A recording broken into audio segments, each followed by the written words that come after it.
I am honored to be here. Among other things, besides working in the lab of a Nobel laureate and working for the Peace Accord in Israel and Jordan, training Arab educators in critical thinking skills and non-gender biased education, perhaps the most noble thing I've ever done is spent years in the K-12 classroom. And I salute every one of you. And I trust I will honor you with a presentation that you're going to be able to use. This is not going to be pontification. I'm going to be giving you ideas that you can use in the classroom tomorrow. And I trust you're also going to be having fun in this presentation that we experience. Goals. What we're going to be doing is first you're going to be looking at brain science. We'll talk a little bit about what goes on in the brain. What have we learned recently that you can apply to the classroom? Also, we'll be using a variety of critical thinking skills, problem-solving skills, higher-level thinking skills, and see how you can pump up your teaching by integrating these skills into what you currently teach. In addition, we'll be looking at some activities and techniques such as taking 3D photographs with an ordinary digital camera that you can bring into your classroom or into your life tomorrow. Also, brain-friendly modeling. In fact, by me having this slide up here telling you where you're going to be going in the next hour really reflects what we're learning about the brain. You learn nothing in isolation. Everything that you're learning is integrated into a schema which you've already built in your brain. So by knowing where we're going, you have a roadmap to best integrate whatever we're learning into your current schema. It's something that you should be doing in the classroom. Don't take the kids on a wild Mr. Toad's ride with, oh, we're going to be learning about this, without giving them some sort of heads up onto where they are headed.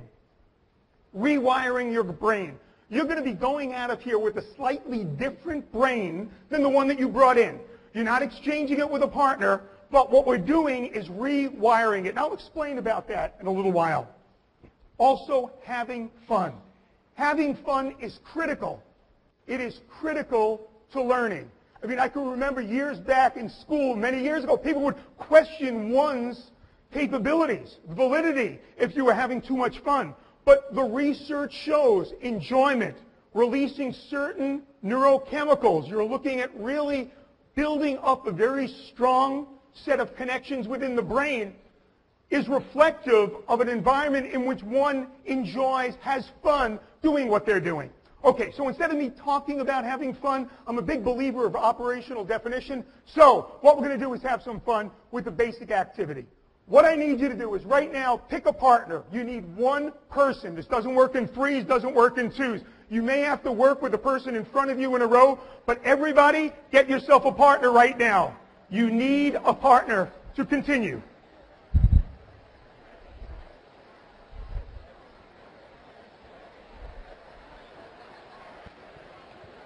Yep, introduce yourself to that partner so you know your partner. Everybody needs one. If you don't have a partner, raise your hand. Find somebody with a hand that's up and become that person's partner. All right. Now that you have introduced yourself to your partner, here's your next thing. I need you to stand up. Everybody stands up.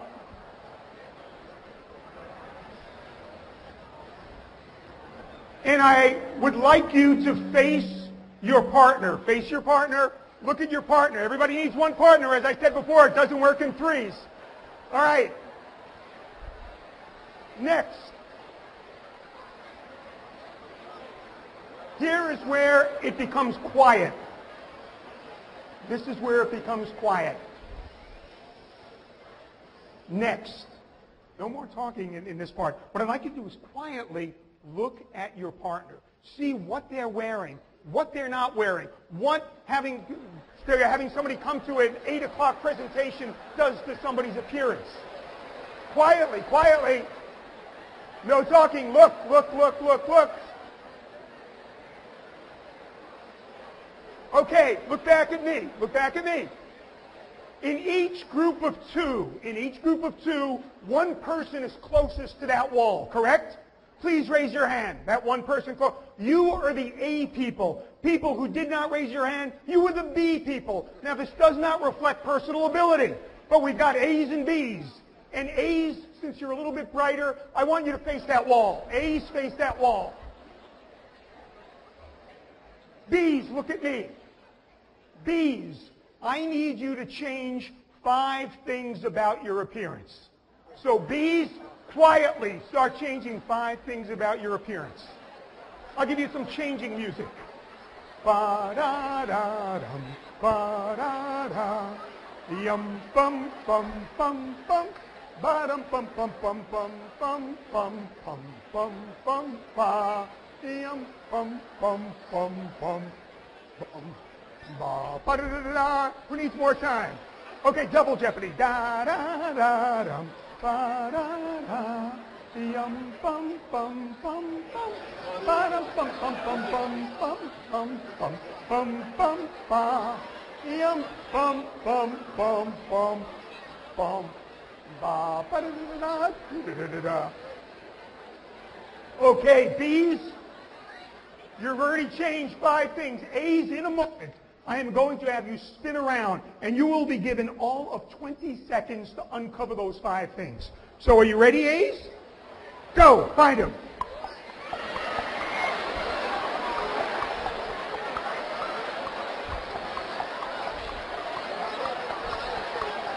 10 seconds, 10 seconds.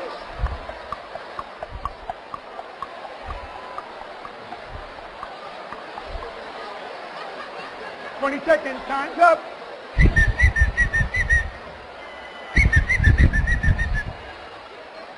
Time is up, time is, woo! Woo! Time is up, time is up, time is up, time is up. Okay.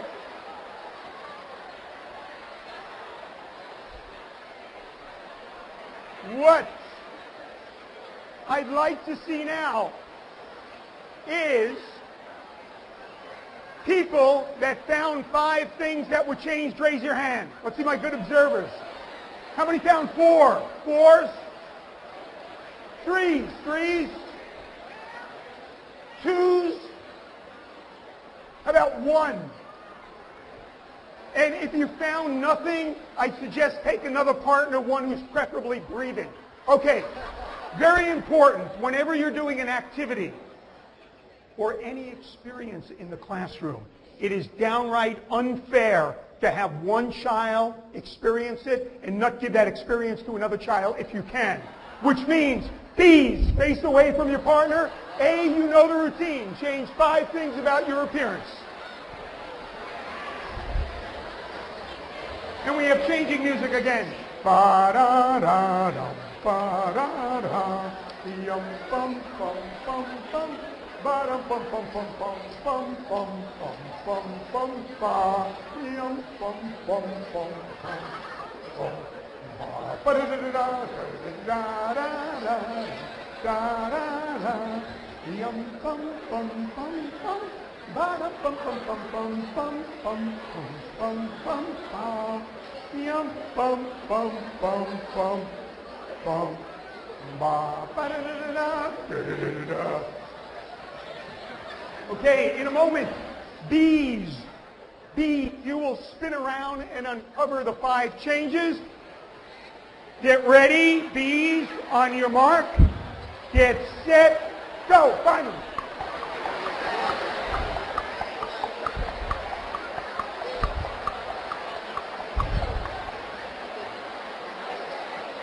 Seconds.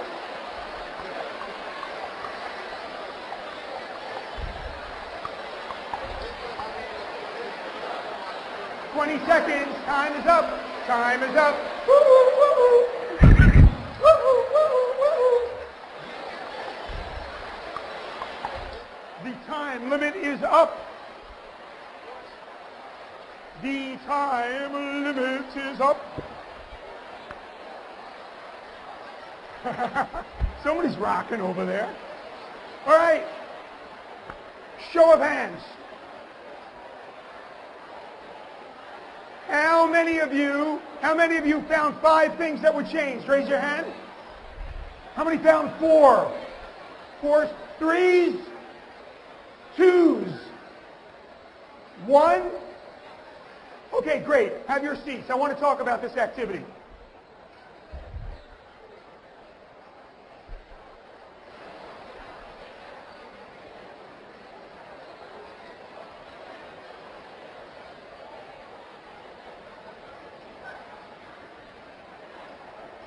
In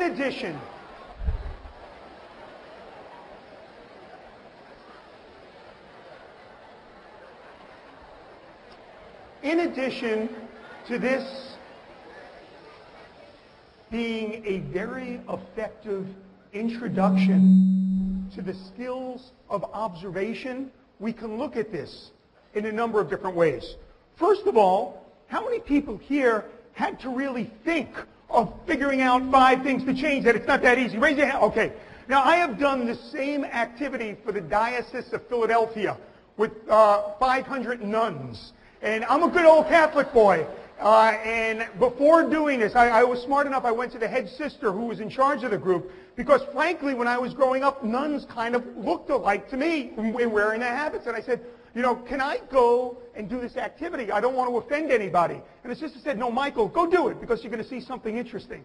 And sure enough, I did, because later on, when they're finding things that are changed, I'm listening in, and there I hear, no, Sister Catherine moved her rosary beads 4 notches to the right.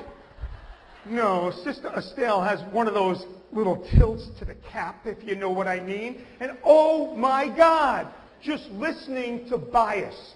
I came to that situation trying to figure out, hey, I'm not biased, I'm a teacher. But there was bias built in. And that's a whole other presentation, but it's something to look at. But let's look at this in another way. When you were changing your appearance, how many people here took something off? Raise your hand. Okay, most everybody. When you were changing your appearance, how many people changed the location of an object? Raise your hand. Most everybody. When you were changing your appearance, how many people here took something new on? Not that many. And actually in a teacher audience, it's amazing how many people do. There is an inertia to taking new things on, whether it's in physical appearance or whether it's in a change of style in teaching, where you're beginning to look at understanding more than knowledge, looking at what you do with the information that you're given, as opposed to trying to memorize how many little bits of information that you can. So we begin to look at higher level thinking. Okay, let's get to the brain. What makes somebody a George Washington Carver, a Madame Curie, an Albert Einstein? Thousands of years, people have come up with all sorts of proposals on what makes somebody bright, what makes somebody a good thinker. And there were theories about the size of the brain. It's not the size of the brain. There were certain cleanup types of molecules in there that can really bind and get rid of some waste. Is that? Well, probably not. But what a good deal of research shows is that the power of thinking evolves from the connectivity of neurons, of the basic cells that put the brain together. Connections, connections, connections. The more well-connected those neurons are, the more powerful of a thinker a person becomes. Now, to understand this, I'm going to take you back just for a moment to some basic biology. If we look at the brain itself, the brain is built of a number of building blocks called neurons, and there are estimates everywhere from, 100 billion to 250 billion neurons that someone might have within their brain. And these neurons can form connections to their neighbors. Now, if you remember back to the high school textbooks that I had like decades ago, you'd have a typical neuron, and the neuron would maybe make 30 or 40 connections. However, what the research shows is that these neurons within the brains can make upwards of 20,000 connections. So each neuron can make 20,000 connections to its neighbors. Now, if we look at this incredible connectivity, what we begin to see is individual paths that are established by the building blocks and the manner of which they're connected. How many paths are out there? Well, let me tell you something about the path. Many biologists believe that each of those paths is equal to a single thought, that a path